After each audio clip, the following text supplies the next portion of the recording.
தீங்கு நம்மை துக்கப்படுத்தாதபடி அவைகளுக்கு விலக்கி பாதுகாக்கிற இயேசுவின் இனிதான நாமத்தினால் உங்களை வாழ்த்துகிறேன். இந்த நாள் நம்முடைய ஆவிக்குரிய சிந்தனைக்காக 1 நாளாகமம் 4 அதிகாரம் 10 வசனத்தின் கடைசி பகுதியை நான் வாசிக்கிறேன். தீங்கு என்னை துக்கப்படுத்தாதபடி அதற்கு என்னை விலக்கி காத்தருளும் என்று வேண்டிக் கொண்டான். யாபேசுடைய ஜெபத்தை பாருங்கள், எவ்வளவு அருமையாக. முதலாவதாக, தேவரீர் என்னை ஆசீர்வதிக்க வேண்டும். அடுத்து இந்த எல்லையை பெரிதாக்க வேண்டும். அடுத்து நம்முடைய கரம் என்னோடு கூட இருக்க வேண்டும். அதோடு நிறுத்திவிடவில்லை. தீங்கு என்னை துக்கப்படுத்தாதபடி அதற்கு என்னை விலக்கி காத்தரும் என்று வேண்டிக் கொண்டான். அவன் வேண்டிக் கொண்டதை கர்த்தர் அப்படியே கேட்டு அருளினார் சொல்லப்பட்டிருக்கிறது. நம்முடைய ஜெபத்தையும் இந்த அளவு ஆண்டவருக்கு ஏற்ற விதமாய் அவருடைய ஆசீர்வாதம், அவருடைய கரம், அவருடைய நடத்துதல், அவருடைய பாதுகாப்பு என்று சொல்லும் பொழுது நிச்சயமாகவே கேட்கப்படும். தீங்கு இன்னைக்கு துக்கப்படுத்துகிற நாட்களில் தான் வாழ்ந்து கொண்டிருக்கிறோம். தீங்கு செய்கிறவர்கள் பெருகிவிட்டார்கள். இங்கு பார்த்தாலும் இந்த உலகத்திலே இந்த கடைசி நாட்களில் நாம் வந்திருக்கிறோம் என்று சொன்னால் அடையாளங்கள் அதைத்தான் காண்பிக்கிறது. மத்தேயு 21 அதிகாரத்திலே சிஷ்யர்கள் கேட்கிறார்கள், உலகத்தின் முடிவுக்கும் உடைய வருகைக்கும் உள்ள அடையாளங்கள், யுத்தங்கள், கொள்ளை நோய்கள், பூமி அதிர்ச்சிகள், பஞ்சங்கள், நிறைய காரியங்களை சொல்லிக் கொண்டிருக்கிறார். அவைகள் எல்லாம் இன்று ஒருமித்து தேசங்களில் நடக்கிறது. முடிவில்லாத பிரச்சனைகள் இன்னும் போய்கொண்டுதான் இருக்கிறது. ஒரு நிச்சயமற்ற ஒரு தன்மை எங்கும் பார்க்க முடிகிறது. அநேக குடும்பங்கள் வித்தியாசமான பிரச்சனைகளை ஃபேஸ் பண்ணுகிறது. திடீரென்று இழப்புகள், இந்த குடும்பமே அப்படியே கொலாப்ஸ் ஆகி போய்விடுகிறது. திடீரென்று விபத்துகளை சந்திக்கிறார்கள், திடீரென்று ஆபத்துகளை சந்திக்கிறார்கள், சொல்லிக்கொண்டே போகலாம். ஆனால் இவைகளெல்லாம் திடீரென்று சடுதியாய் ஏற்படுகிற தீங்குகள் துக்கப்படுத்துகிறது, குடும்பத்தை ஒன்றுமில்லாமல் தரைமட்டமாக்கி விடுகிறது. ஆனால் இப்படி ஜெபிக்கும் பொழுது துக்கப்படுத்தாதபடி, அவைகள் எங்கள் குடும்பத்தை அணுகாதபடி விலக்கி பாதுகாத்துக் கொள்ளும் சொல்லும் பொழுது கர்த்தர் அங்கு பாதுகாப்பை கொடுக்கிறார். யாபேசின் ஜெபமும் அப்படித்தான் யாபேஸ்க்கு அந்த கிருபையை கொடுக்கிறார். நாம் ஏன் அப்படி ஜெபிக்க கூடாது?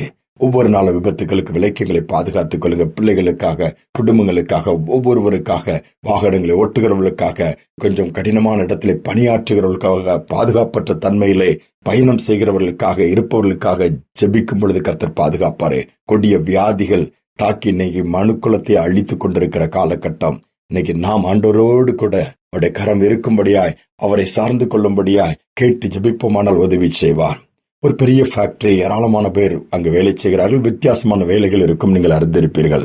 அதுல குறிப்பிட்ட ஒரு சகோதரனுக்கு அந்த பொதிகலன் பாய்லர் பக்கத்துல தான் டியூட்டி. அதை மெயின்டைன் பண்ண வேண்டும், அதை ஆபரேட் பண்ண வேண்டும். அது என்ன ஆபத்தான ஒரு உஷ்ணம் நிறைந்த ஒரு பகுதி. அது ரிஸ்க் தான். அதற்கான பாதுகாப்பு எவ்வளவு கொடுத்தாலும் கூட சரீர பிரகாரமாய் பாதிப்பை ஏற்படுத்தக்கூடியது. ஆனால் இந்த சகோதரன் ஒவ்வொரு நாளும் ஜெபித்து விட்டு போவார். ஆண்டவரே, நான் இதை இயக்கும் பொழுது வேண்டிய ஞானத்தையும் கிருபை எனக்கு தாங்க, பாதுகாப்பை கொடுங்க. இப்படிதான் போய் கொண்டிருக்கும்போது ஒரு நாள் எதிர்பாராத விதத்திலே பெரிய சத்தம், டமார் என்று சொல்லி கேட்கிற அந்த ஃபேக்டரி பில்டிங் கட்டிடங்கள்லாம் அதிர்கிறது. இந்த பாய்லர் வெடித்து சிதறிடுச்சுது. எல்லாம் பக்கத்துல சத்தம் கேட்டு ஓடி வந்து அதிலே பணியாற்றுகிற அந்த சகோதரன் அவ்வளவுதான், ஒன்றுமில்லாமல் எல்லாமே வெந்து போயிருப்பான்னு பார்த்தா இவருக்கு ஒரு சேதம் வரவில்லையா. சுற்றிலும் எல்லாம் வெடித்து சிதறி கிடக்கிறது. ஆனால் ஆண்டோடைய கரம் அவர் அப்படியே அழகா பாதுகாத்து, சேதம் இல்லாதபடி, பாதிப்பு இல்லாதபடி, சிறு காயமும் இல்லாதபடி அப்படியே வெளியே வந்து விட்டார். எல்லாரும் கேட்கிறாங்க, எப்படி சாத்தியமாகிவிட்டது? அதுதான் ஜெபம். அவருடைய ஜெபம், பாதுகாப்பிற்கான ஜெபம். தீங்கு என்னை துக்கப்படுத்தாதபடி, பாதிப்புகள் ஏற்படுத்தாதபடி கர்த்தர் அழகாக விலக்கி காத்துக் கொண்டாரே. நம்மை பாதுகாக்கிற தேவன் உண்டு. அவருடைய பாதுகாப்பு நிரந்தரமானது, அது நித்தியமானது. யாரும் அப்படிப்பட்ட பாதுகாப்பை கொடுக்க முடியாது, கர்த்தர் கொடுப்பார்.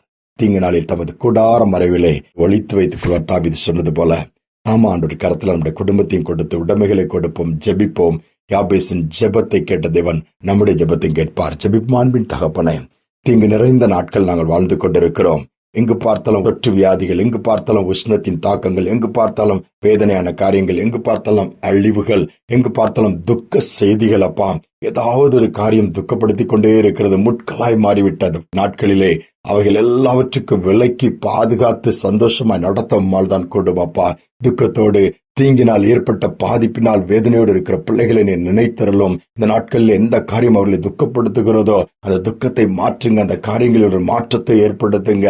இனி துக்கப்படுத்தாதபடி, இனி அந்த காரியங்கள் பாதிப்பை ஏற்படுத்தாதபடி துக்கங்களை சந்தோஷமாய் மாற்றி தைரியப்படுத்துவீராக. யாபேசின் ஜெபத்தை கேட்ட தேவன், இந்த நாட்களில் நாங்கள் ஜெபத்தை குறித்து தியானிக்கிறோமே, எங்கள் ஒவ்வொருடைய விண்ணப்பங்கள் நம்முடைய சமூகத்தில் கிட்டிச் சேரட்டும். தடைகள் மாறட்டும், குறைவுகள் மறையட்டும், அற்புதங்கள் நடக்கட்டும். துதிகன மகிமை ஏற்றுக்கொள்ளும். இயேசுவின் நாமத்தில் வேண்டிக் கொள்கிற நல்ல பிதாவே, ஆமேன், ஆமேன். தீங்கு துக்கப்படுத்தாதபடி அவைகளுக்கு விலக்கி காத்தருளும் என்று சொல்லி நாம் வேண்டிக் கொள்ளும்போது நம்முடைய வேண்டிக் கொள்ளுதலை கர்த்தர் கேட்டருளுவார். இந்த சிந்தனையோடு இந்த நாளை தொடருவோம். மீண்டுமாய் நாளை தினம் சந்திப்போம்.